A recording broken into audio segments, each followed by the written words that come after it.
This is the JJO Morning Show podcast with Johnny and D. Listen, rate, subscribe. Okay, there's a new documentary out, Yacht Rock documentary. It's DOCK, which is pretty funny. Is that on HBO? Where is that? I don't think we have HBO. I have to do a sleepover at somebody's house. Let's see. Where is it streaming at?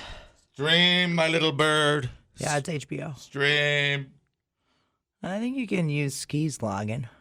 I just spend a weekend over at their house. They have chickens. I always leave with free eggs. Oh, nice.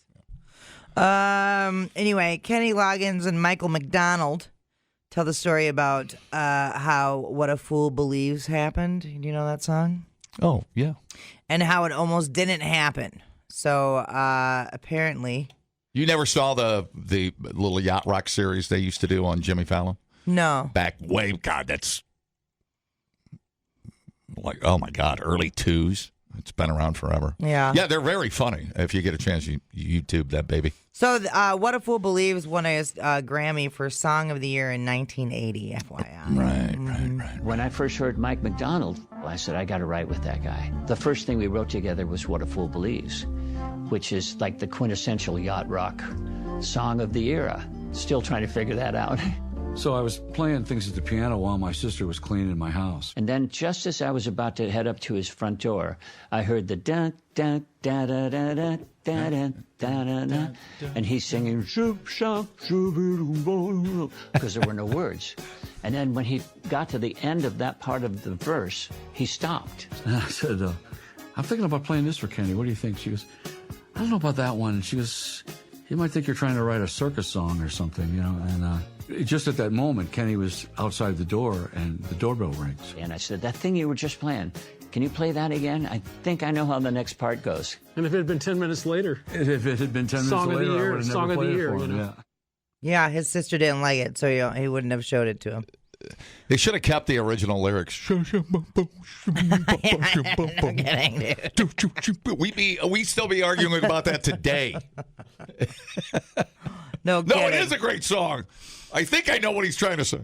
So I guess near the end of the documentary, the producer called Donald Fagen of Steely Dan to ask for his involvement.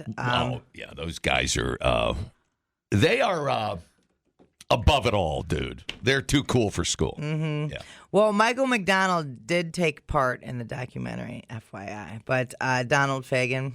Hello, Mr. Fagen. Yeah, this is he. Yeah, hi, this is Garrett. I'm the one making this Yacht Rock documentary. Uh-huh. Yeah, so I've been talking to a lot of people that have played with you and Steely Dan over the years, and I was wondering if you'd sit down with me and talk about your music and this genre. And what genre is that? Yacht Rock. Oh, Yacht Rock. Well, I tell you what. Why don't you go yourself? I think Donald Fagen hung up on me. Man, Donald's a little grumpier on the holiday. I guess so, dude. Jesus, dude. You're a billionaire, dude. Relax. So maybe he's just not a fan of the term yacht rock. I don't know. I think they're no. I think they've always been pissed off when people call them yacht rock, which is weird because they're in some damn good company. Right. Like, I mean, what a weird thing to be mad about. And how many new fans, find out about you through stuff like this Yacht Rock documentary? Yeah. And the Fallon things and all the cover bands that are out there. There's a band called Yachtly Crew out there singing yacht rock covers. There's a million of them. Yeah. Why be mad about that? That's a great question. I don't know. Just for some reason, they think they're too cool, man.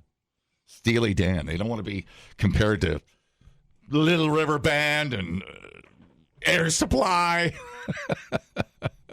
I don't know what their problem is, man. They're just cranky.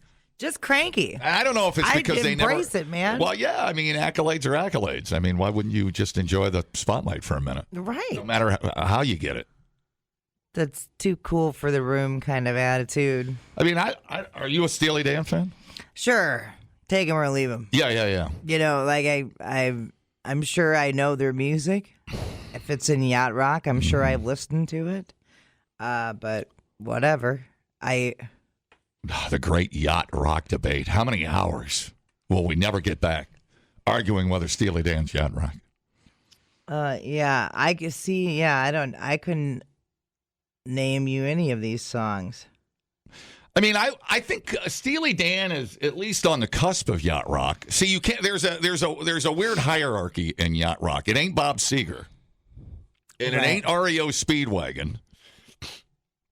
It ain't like Steve Miller, but it sure is Steely Dan and Hall & Oates and Pablo Cruz and Ambrosius and the Michael McDonald's and the Kenny Loggins and I don't know why you wouldn't enjoy that's some rare air up there, man. Yeah. Those are great bands. Just grab the attention while you can. And they have the attention. I don't know, dude. He's mad. Maybe he's terminal. Who knows? He's just angry. It's just a random guy that called it yacht rock. But Steely Dan's kind of like in the ether, man. They're like just classic rock that I don't know. I don't know why they're cranky. The term yacht rock was coined in 2005 by J.D. Reisner, Hunter Stair, Dave Lyons, Lane Farnham, and their friends. I think he's like they think of the cheesier stuff like the one of our favorites, the Pina Colada song. Oh.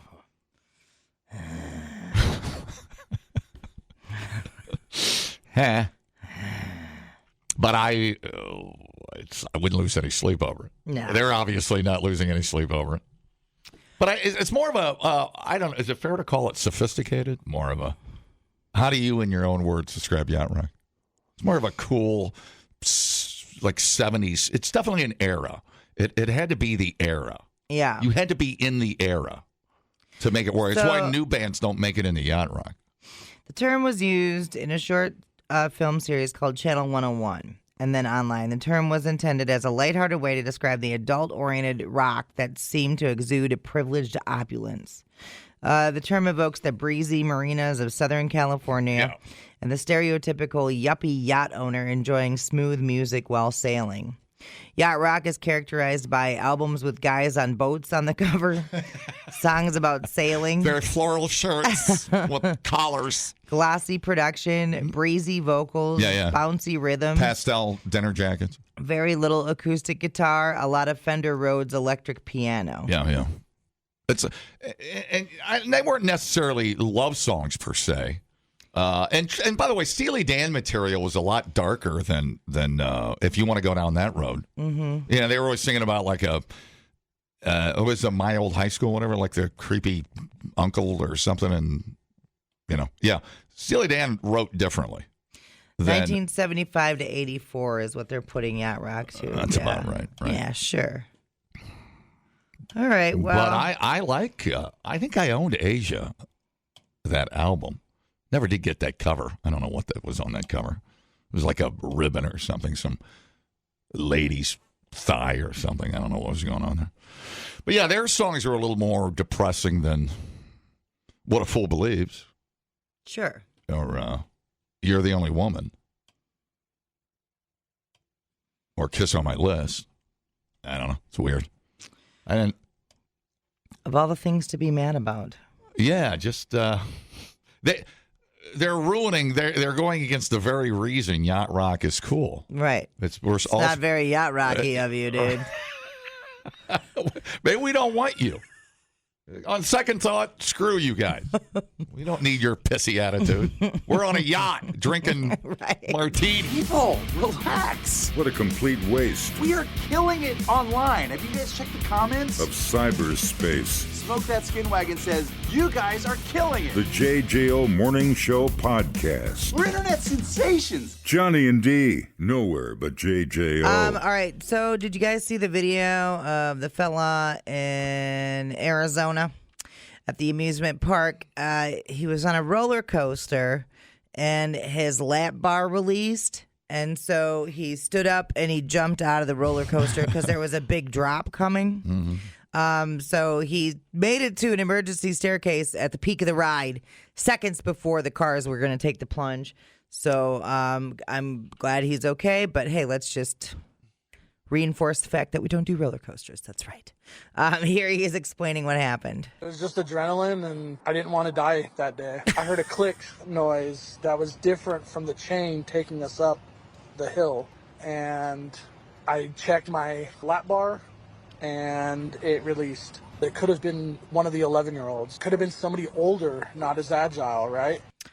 Yeah. So, the park is Castles and Coasters.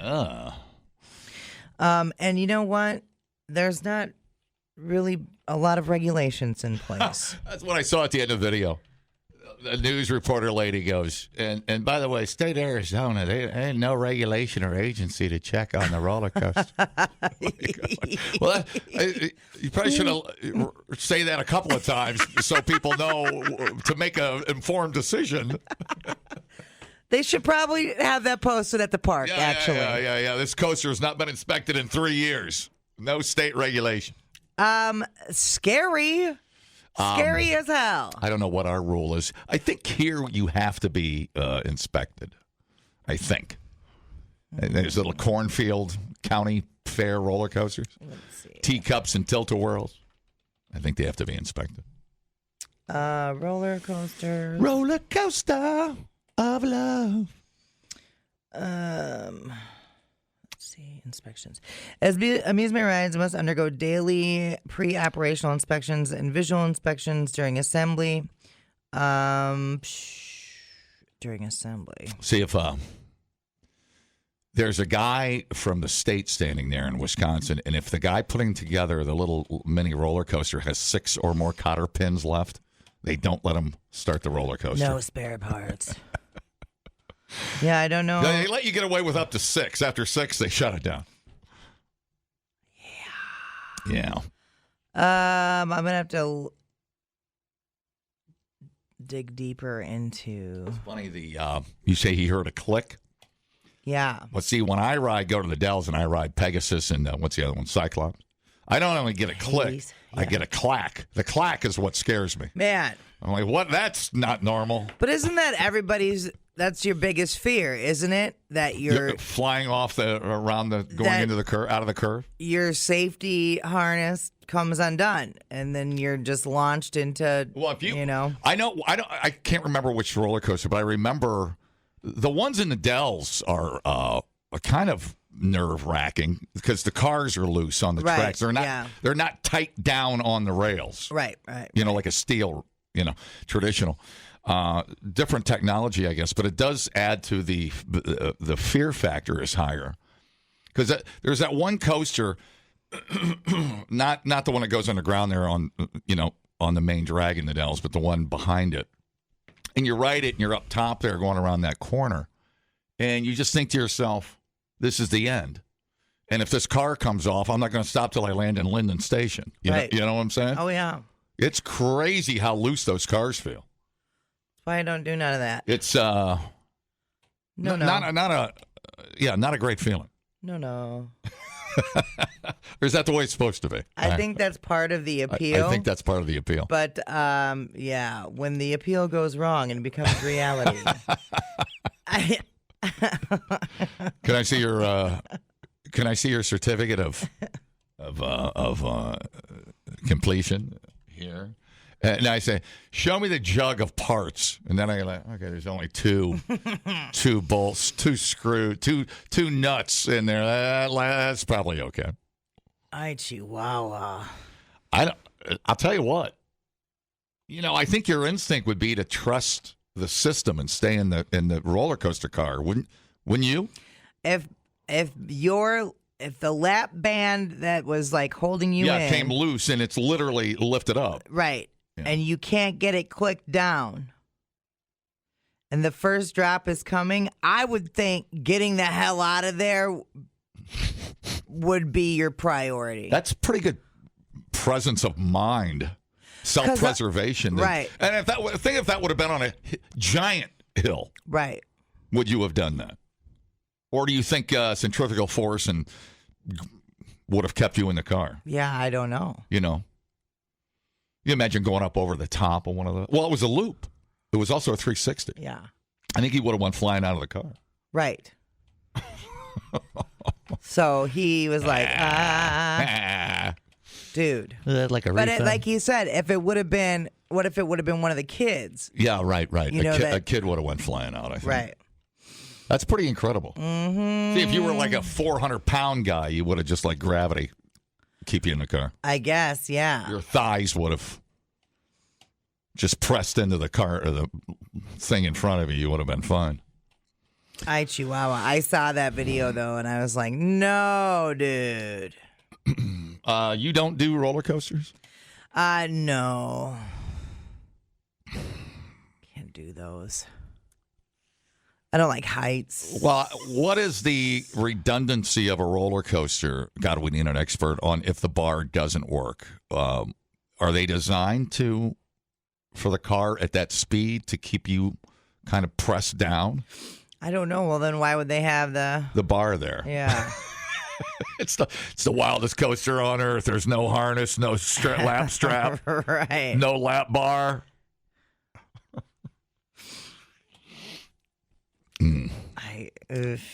But you like them, huh? I like some of them. I don't ride the ones in the Dells. No offense, because they are fun and they haul ass. And the one that goes under the parking lot's it's totally cool. Looks like you're going to get your head ripped off when you're coming back out of the tunnel, and it's great. But I those I don't like. Those feel too rickety to me. That's too old school for me. Yeah, I stay off of those. I let the fib roll the dice on that one. But then I'll go somewhere else, and on a steel one, I feel fine. What was the last coaster I rode? Disney, when we were down for the Sound Lounge. Oh. I rode Space Mountain or whatever. Okay. I don't remember the ride, but I remember standing there for 2 hours waiting to go on the ride and hating myself. You're like, I've buttoned in. It was weird. I was standing there punching myself in the face for making myself stand there for 2 hours. And you could have just walked away. Hungover. Weird. So weird. I need to hear the dog. Is there a bartender walking through here? Hi, how's it going? Hello? Hello? Hey, buddy. Big Hair Alex. What's up? Hey. Roller coasters. Yeah. Are we still talking about that? Yeah, buddy. All right. So the one that happened in Phoenix, that was a lap bar only malfunction. And the guy probably shouldn't have gotten out of the vehicle because of the forces on that ride, that he would have been sucked into the ride the entire time. Even on a loop-de-loop, huh? I guess there wouldn't have time for you to not be unpressed from the seat, I guess. They go fast You're getting enough, sucked right? into the seat instead of getting launched out of the seat. If there was like a hill, yeah, you're getting launched. Like say there was like a little camelback hill where you're going up and then back down. Why do you assume? Your body wants. Why do you assume there wouldn't be a camelback hill on this coaster? It looked like a big coaster. I've actually been there. I see. Well, I apologize, dude. So, chances are, I don't know what I would do if that lap bar came off. I think I'd probably panic and try and get a hold of the ride operator. But most of the big-time coasters, they're watching that lift hill like a hawk. Yeah. And if they saw someone get up, they would stop it. But a park like that, where there's like one roller coaster, they probably aren't. But big-time parks, they watch it, see if anyone takes out their cell phone, and then they kick them out of the park if they do. So you're saying, what are you putting out? Like 99% of the time, you should stay sucked in just by the design of the speed and the basic design of a roller coaster. You shouldn't be ejected out of a coaster car. Maybe not 99%, but I would trust my odds of staying in the car than getting out of the car. So you're saying think of how many things? There's a chance. That guy in the air, is he a parasailer? What? That's a roller coaster, right? Oh, that's a hard landing. Are you a coaster fanatic? Big time coaster fanatic. What do you think of the Dell's wooden roller coaster nightmares? What do you think of those bad boys? Hades 360 is pretty good, the one that goes underground. Yeah. But every other one just feels sketch, doesn't it? Totally. And And I assume all wooden coasters are kind of sketch feeling. That's kind of like the charm of those, aren't they? A little bit. They like to be a little bit rickety, but at Right. the same time, like 99.99% of them are very safe and go through a lot of, Yeah. what do you call it, maintenance and whatnot. But Arizona is a state that they don't have oversight on the Right. roller coasters. Yeah, she It's the said that. insurance company. Right. Yeah. What do we? Did we deregulate the coaster safety guy? I don't know. State by state. You go down to Illinois or Ohio, there's a pretty high standards, but not in Arizona. They don't really have any theme parks there. The only thing I would say is if the guy was too big, and he did look like a bigger guy, I know he didn't want his face to be on camera for some reason. Why was that? Was he afraid of being called a pussy or something? I don't know. But anyways, I wonder if the thing didn't latch because he was either had a gut or big legs or whatever. The kid didn't push it down far enough. That's a good point. And I always feel like those ride operators are nervous to push down that bar on bigger people. They don't want to make them feel bad. I know, but why would one come undone and then I thought they all came up at the same time? Maybe I'm wrong. An older ride like that's probably not as technologically advanced as some steel coasters out there. All right, man. All right. And the scariest... What we know is that a man stood up and... The scariest coaster in the country is what, in your opinion? Scariest probably X2 out in Los Angeles. They, as you're going along the ride, your actual individual seat is slipping around while you're going on the track. Oh, wow.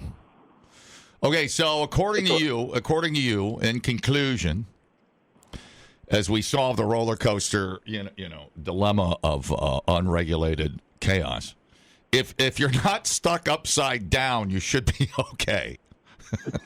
You'll probably be okay, but don't hold me to it. Okay, all right.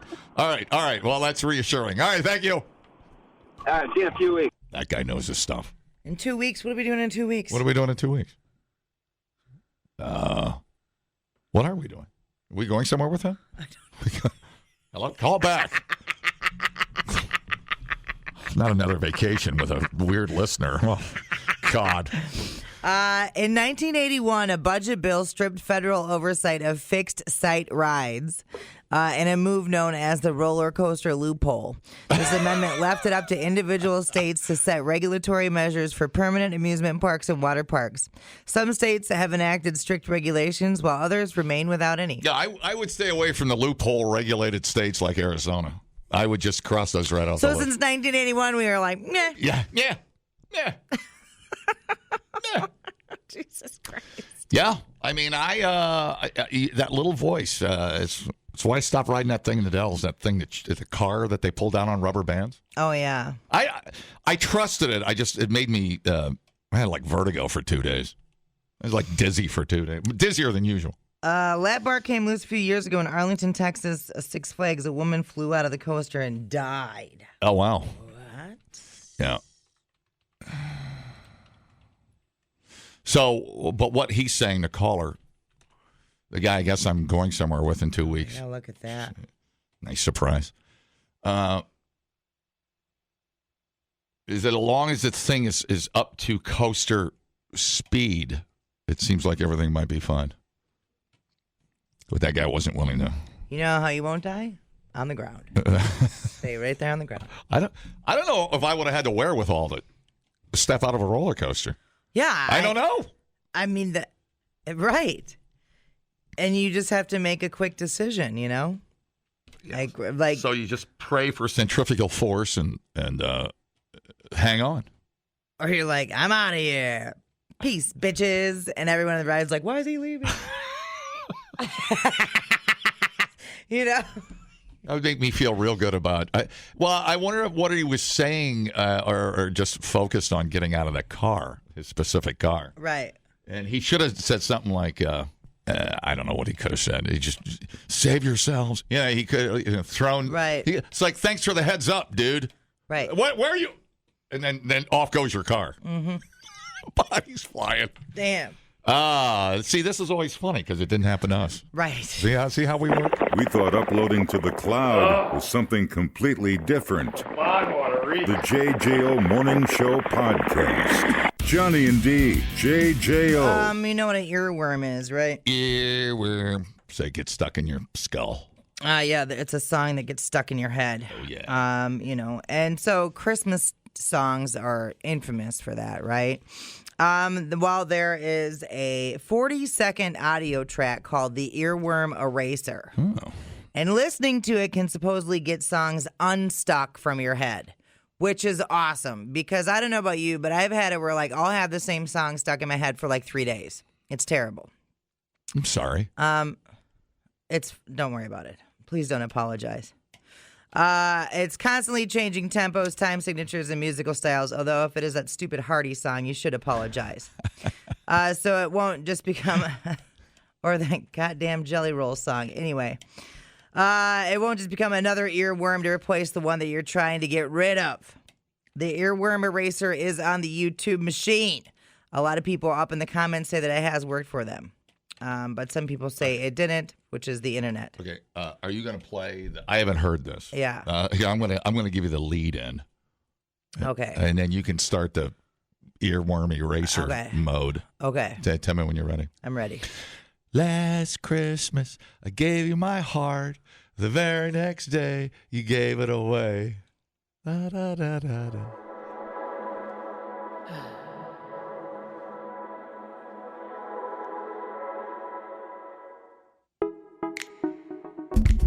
Oh, yeah. Jazzy. It's getting in there.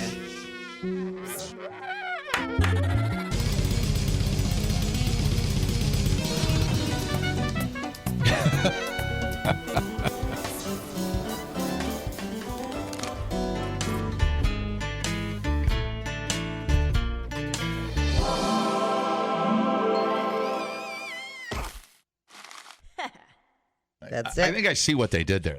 It's just 40 seconds of chaos. Yeah, all these different tempos and stuff to try to. Yes.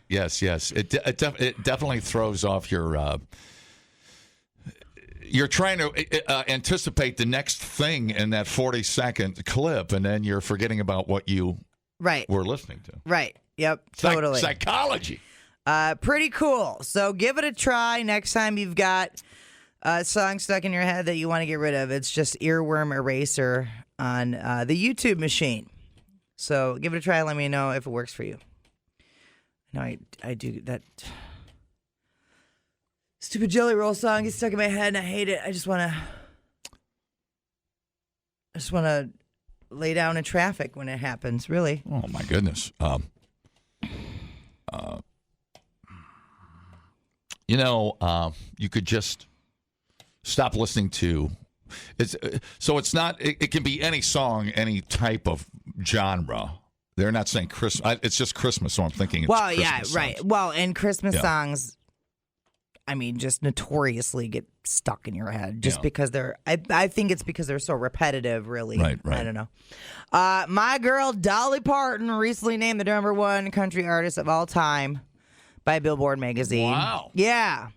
This is her reaction. When I was a little girl, I would sit around the radio listening to the Grand Ole Opry and hearing all those great big stars. I dreamed of what my life could actually become as well. I just want to say a great big thank you to the folks at Billboard, but most of all, to you. So thank you for giving me the opportunity to take my music all around the world and to see my dreams come true. Just know this from the bottom of my heart. I will always love you. Oh. Oh, wait. Is her dentures falling out? She's oh, no. old. Oh, wait. I'm the lady with the big boobs. Man, the George Strait duders are going to be pissed off. Because her and George Strait seem to be getting all the accolades lately because they're alive, mostly. I mean, Johnny Cash? Wow. I don't know. That's a tough one. They haven't made the Dolly. #1 country artist of all time. Have they made the... So Dolly Parton outsold Johnny Cash. What was the... Interesting. The parameters? I mean, she hasn't had... I understand it, but Johnny Cash had to have had a longer string of hits than Dolly. Hank Williams Sr., number 5. Loretta Lynn, number 4. Willie Nelson, number 3. Johnny Cash, number 2. Where's my boy Jason Aldean on that list? Taken into consideration for Dolly's top spot were her 25 Billboard number 1s and 49 top 10 albums since the release of her debut. Oh, wow. Okay. Okay. Sure. Mm-hmm. And then she continues to keep the hits rolling, as she most recently hit number 1 with her 2023 album Rockstar. Wow. So, well, yeah, she made movies. Yeah, she was the consummate entertainer, wasn't she? I mean, across everything. And then she owns the theme park. She's and she's humble. I mean, yeah, she is. Seems I've never heard really a bad thing about her. She's my little angel. Can you tell me one bad thing about Dolly Parton? There isn't any. That she never did a Playboy spread? She's the greatest lady ever. Ever in the history of the world? Wow, I thought you were. That's dumb. Everybody loves Dolly. Well, you just won a little award. You're up there with Dolly. What'd you win? You won a little thing there. I won the People's Choice Favorite DJ Award, and I have to pay $187 Oh, for it. yeah. Listen to me. Listen to me.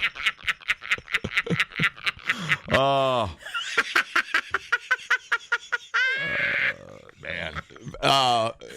I have a wood-burning kit. I have one of those soldering iron wood-burning things. I swear I could burn your name right into a piece of... I think I have some paneling at home. I could burn something into that. It's going to be the size of an 8 by... It's going to be like a 4 by 8. I just... You know what? Just take a Sharpie and put your number 1. That's all I need. That's all I need. That's awesome. Would you imagine, hey, Dolly, we got this award, but it's going to cost you $189 if you want it. Oh, I got that. I pay $189. Is it going to a good charity? I paid that $189. Like, well, that's the scam, isn't it? Damn, dude. That's the scam right there. So let's say there's 500 winners, which I know there's more. Oh, for the People's Choice. Right. Okay, here we go. They're making bank. Sure, they're making money off of it. They're making bank. Because, like, if you're a restaurant, you're going to want a display, or if you're a chef, or if you're whatever, well, you're yeah, a hairstylist, you're whatever. Sure, use it to... If you're anything but a crappy DJ... Promote your business. Right, you're going to want to use it to promote your business. So, of course, you're going to order the plaque or whatever it is, a little award thing. And if you have more than one location, you're going to want to order 2 of them or whatever. Yeah. Oh, man. I was like, Dude, the cost of fame and notoriety. Adulation. It's going up. They call it fameflation. Take your $189 and shove it up your ass. You know, when Trump was president, it was only $40. Are you getting a certificate at least? Are you getting a... No, I don't think you get anything. I didn't even know I had it. What about a letter? We could frame. Well, no. Who told you? Fish told me about it when I got back from my cruise. Was it printed somewhere? Yeah. Okay, we can find that and cut it out of the paper and just... I'll take it down to Walgreens and we'll blow it up. It's not that big of a deal. Well, you won't shut up about it. God, every morning. Hey, dude. Like, yeah, I know. Let me guess. You're the People's Choice. Oh, my God. That's so funny. And it's so funny and so cheesy. Right. It's so cheesy, but what a scam. I know. And who's this? Who's this from? The paper? From Madison.com. Madison? So Wisconsin State Journal. Madison.com. Yeah. So they hand out all these awards and for $189. Well, what if it's like one of those old karate trophies? What if it's like 6 feet tall? It's not. It's definitely not. But if it was, I would totally buy it. I would hang that out. I would put that on my roof at home and put a star on top of it. That'd be so amazing. Oh, the potential. Oh, I know. The potential. Dumbing down your smartphone. One podcast at a time. Listen, rate, and subscribe to the JJO Morning Show podcast. Get up with Johnny and D. JJO. Justin's son, do you know who that is? You're big into crypto. I don't know that dude. Well, he must have got in early on Bitcoin. He's a cryptocurrency entrepreneur. He's followed through on his promise to eat the banana from a $6.2 million artwork that he bought last week. Paid him already. Just outbid 6 others to claim Mauricio Catalan's infamous 2019 work, which is comedian. It's a banana duct taped to a wall. At Sotheby's auction house in New York. He ate the fruit during a news conference in Hong Kong, where he used the moment to draw parallels between the artwork and cryptocurrency. What was that parallel, does it say? Yeah, I'll get to that. Throw bananas at the wall, see what sticks. The banana is regularly replaced before exhibitions, with Mr. Sun buying the right to display the installation along with a guide on how to replace the fruit. Sounds like a better plug for duct tape. It has been eaten twice before, first by a performance artist in 2019 and again by a South Korean student in 2023, but neither paid any money to do so, let alone $6.2 million. Eating it at a press conference can also become part of the artwork's history, Mr. Sun said. It's much better than other bananas, he added. 34-year-old said he was intrigued by the artwork, admitting that he had dumb questions about whether the banana rotted. The New York Times reported a fresh banana was bought for 35 cents on the day of last week's auction before becoming possibly one of the most expensive fruits in the world. Wow. Each attendee at the event on Friday was given a banana and a roll of duct tape as a souvenir. Everyone has a banana to eat, Mr. Sun said.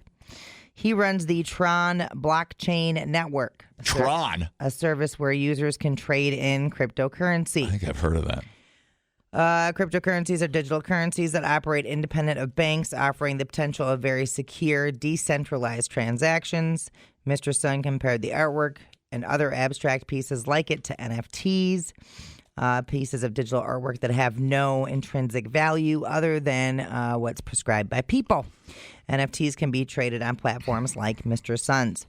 Last year, he was charged by the United States Securities and Exchange Commission for offering and selling unregistered security tokens. He denies the charges and the case is ongoing. This week, he disclosed he made a $30 million investment in a crypto project backed by Donald Trump.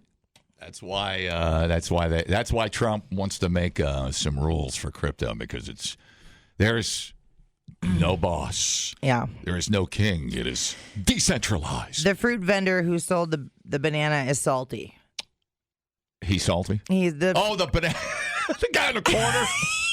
Get your bananas here. He's like, what? Yeah, I would be too. He goes, I knew that banana. I saw that banana and I knew it. I saw it first. Yeah. PC2. That banana had potential. Here's the moment that the art piece was auctioned off. Fair warning.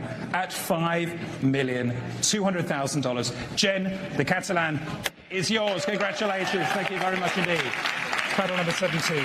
Crazy. So yeah, $6.2 million US.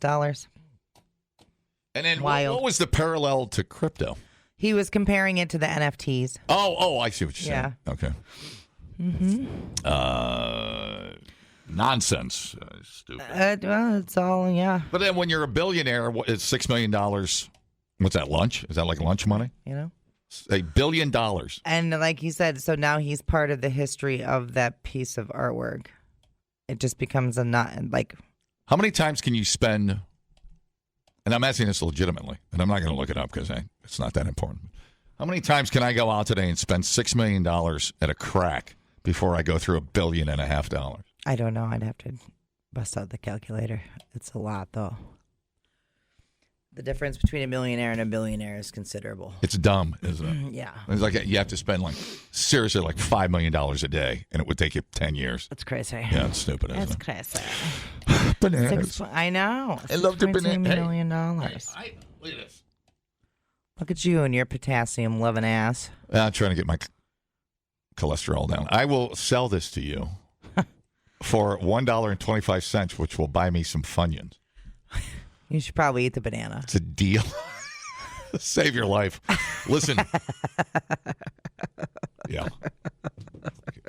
You're not the doctor of me. You calm down over there.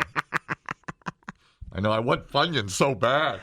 Yeah. But no, you're sorry. right. I should eat the banana. I know. No, I feel like It almost feels like the guy's laundering money or something. Or he's trying to, or it was like a Banksy project where he set himself up to spend his own money to look famous. Right. You know? Yeah. Who just here's $6 million for a banana? Yeah. Well, and then so we can tape another banana into the wall, I think, and then it just becomes the artwork again. I think that's the whole idea of that piece of artwork, if I'm reading it correctly. Mm-hmm. Very strange, but art nonetheless. Well, right. You can say that all day until you turn blue, but it's about the publicity. My favorite part is that like. the vendor is pissy.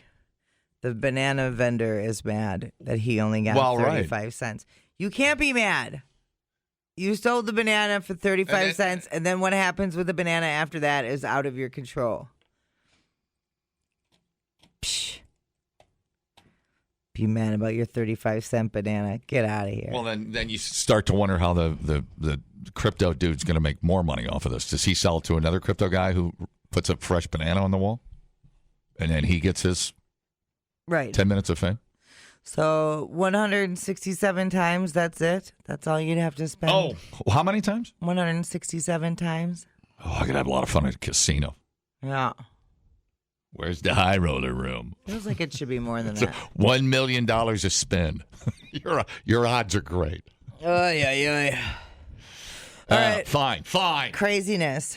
Just craziness. My crypto is down today, but whatever. I'm sure it'll go back up. I can help you with that. I'm sure. Next year, I'm investing more in it to get some stuff paid off. I have some secret cryptos I'll tell you about. Secrets. But you have to touch my banana first. And then I will tell you the secrets of the crypto. Slapping at my cheek. This is a different kind of art installation. Let's play Find the Banana. And guess what? It's free. Come on over here.